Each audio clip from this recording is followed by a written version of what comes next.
Seth Rollins hit us with one of those lines that stick. He called the triple threat match between himself, Roman Reigns, and CM Punk a battle for the soul of professional wrestling. And the minute he said that, my mind wandered off and I couldn't stop thinking. Back in the day, we've had obvious answers to who is the soul of professional wrestling, right? We've had Hulk Hogan's. We've had Stone Cold Steve Austin's. We've had The Rock. We've had John Cena. It's always been easy to identify the heartbeat that kept pro wrestling pumping. But right now, today, it's murky.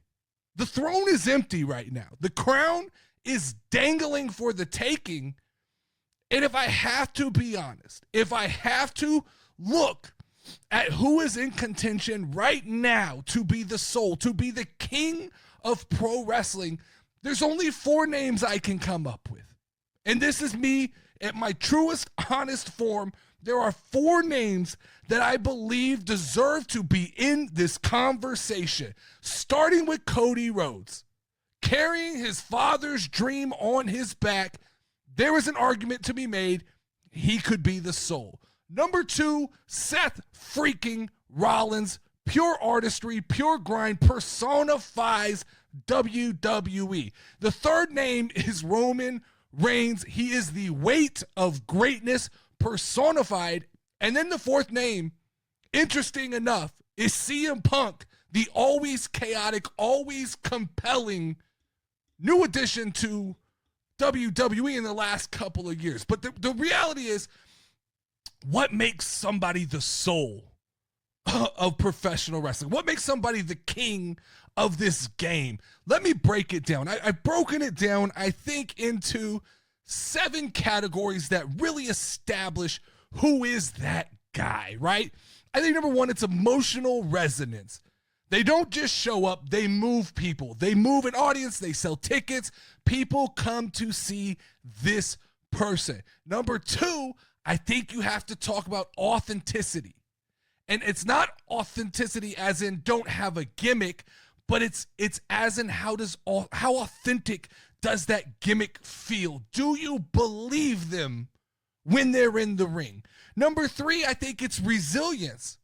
They've been through the trenches and they're still swinging. They've overcome adversity. They've overcome injuries. I think you have to take that in consideration when you're talking about the top spot. Number 4, it's got to be respect in the locker room. Number 5, it's got to be the ability to elevate other wrestlers.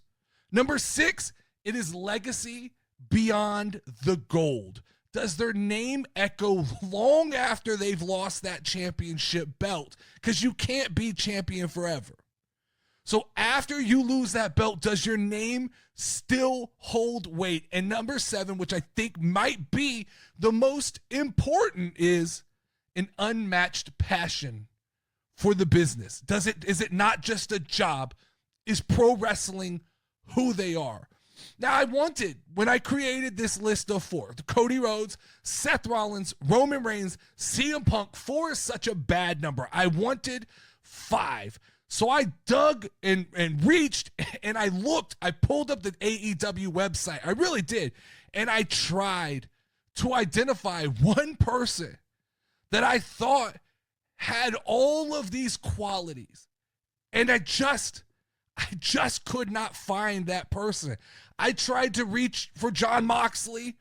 I don't think he doesn't tick all the boxes.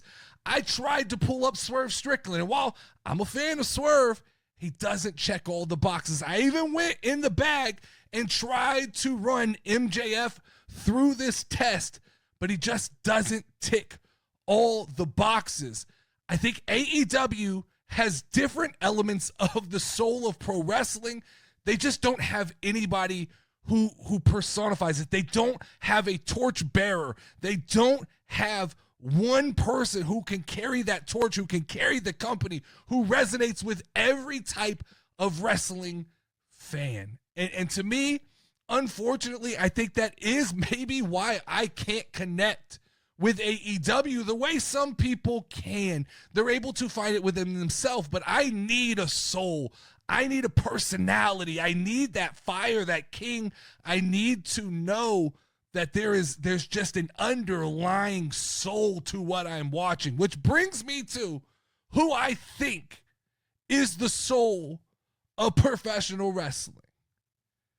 And it was not an easy decision to come through. I ran through the list. I made arguments in my head for CM Punk. But I just don't think that when you leave for 10 years and you come back, I just don't think you're the soul. He might be the engine right now, but he's not the soul of pro wrestling. Then I tried to make the argument for Roman Reigns, and while legacy is going to be everything for Roman Reigns, he's ultimately the greatest world champion of the modern era of wrestling. I still don't think he's the soul. I just don't, if you have the ability to leave for these long stretches, number 7, that unmatched passion, it feels like wrestling is a job to Roman Reigns. I could be wrong, but that's what it feels like to me. So then the argument comes down to really 2 people. The argument comes down to Cody Rhodes and Seth Rollins. And at the end of the day, I just can't get past this idea. Seth Rollins is the soul of professional wrestling. He has walked through the fire of WWE, from the Shield to the Visionary. He has evolved. He has survived. He has never bailed. When others ghosted, Seth Rollins stayed 10 toes down. Cody Rhodes left. He took his ball. He came back, and he's doing big things being back, but you took your ball and you left. Seth Rollins never left. Seth Rollins is here for wrestling, period. Every persona switch he has had meaning and impact on the stories in professional wrestling and WWE, and it's always got an underlying feeling of him underneath, and I think that's rare.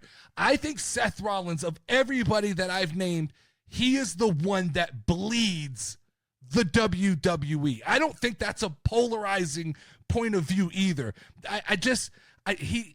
To me, Seth is the timeline. If you look at all of these names and you look at the one constant, Seth is the timeline. You can insert an era of Roman Reigns. You can insert an era of Cody Rhodes. Hell, right now you could talk about an era of CM Punk. But the one constant is that Seth Rollins is the timeline. And the argument can be made, I don't know how many people Roman Reigns actually elevated in his title run. I'm not sure I'll make an argument that Cody Rhodes has elevated anybody in his return to WWE. CM Punk, I don't know if I'll make that argument either. With Seth Rollins, I do feel like he has elevated people around him, and he has created he's shown a willingness to work with guys like Dominic Mysterio. He's shown a willingness to work with guys like Logan Paul. He's worked with Damian Priest. He's worked with Finn Balor. Guys that I don't think he's had to work with, that we see Roman Reigns and some of these other people tend to kind of avoid. Seth Rollins has always been game to kind of go head first into these opportunities.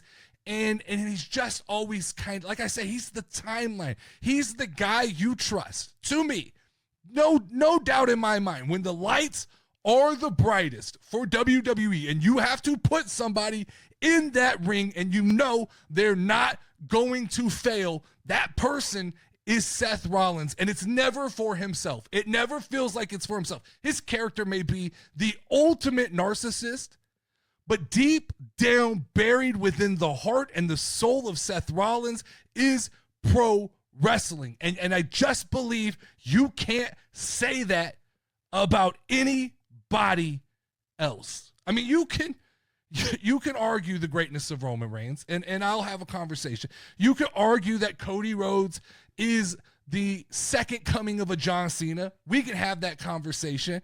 You can even argue with me that CM Punk's highs are higher than Seth Rollins' highs. I'll have that conversation. But as I look at the entirety of pro wrestling, the entire history of pro wrestling, I don't know who the comp is to Seth Rollins. I don't know who the guy who has just consistently shown up, who has bled WWE, who has been there through the good, been there through the bad, been there through the pandemic. He's had big moment after big moment after big moment. He's not even necessarily my favorite wrestler, but I think that respect has to be given where respect is due. And I think that Seth Rollins is ultimately the soul of pro wrestling. That is my case. But let me know what you guys think.